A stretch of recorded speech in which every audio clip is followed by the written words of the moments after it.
In a daring midwinter mission, 3 American researchers stationed in Antarctica were airlifted to safety under the cover of darkness. This high-stakes operation was executed in the face of bone-chilling temperatures and total darkness that shrouded the southern continent, making it one of the most perilous evacuations ever conducted. On Wednesday, August 6th, the New Zealand Air Force confirmed the successful completion of this critical rescue, which saw the trio transported from the remote U.S. research base to New Zealand for urgent medical attention. The U.S. National Science Foundation had issued an emergency call for help when it became clear that 3 of its personnel were in dire need of specialized care unavailable on the icebound continent.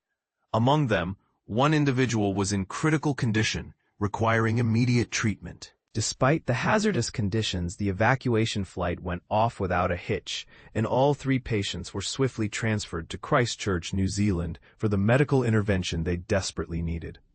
Air Commodore Andy Scott, the Air Component Commander, hailed the joint effort between Antarctica, New Zealand, and the U.S. National Science Foundation as instrumental in the operation's success.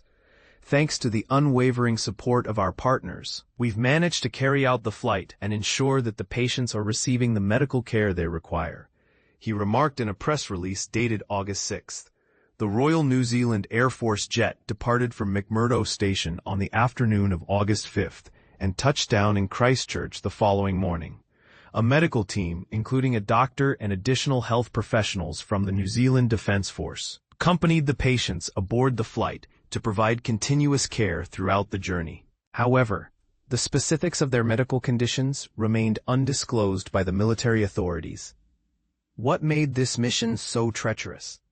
Midwinter flights in Antarctica are notoriously risky due to the brutal cold, unpredictable weather patterns, and the challenges of landing on ice in the absence of daylight. At the time of the evacuation, temperatures at McMurdo Station plummeted to a staggering -24 degrees Celsius, -11 degrees Fahrenheit. As reported by Reuters, to navigate the pitch-black surroundings, the crew relied on night vision goggles.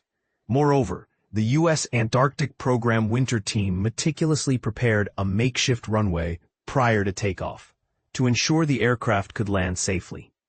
Even though we determined it was safe to proceed, flying in such conditions remains an immensely difficult task, Scott acknowledged. The added risk of having no alternative airfields to divert to once the aircraft crosses a certain latitude amplifies the complexity of these missions, which is why they are not embarked upon lightly. The entire operation spanned approximately 20 hours, inclusive of a brief stopover on the ice for refueling. This process, known as hot refueling, involved keeping the aircraft engines running to prevent them from freezing in the frigid Antarctic climate.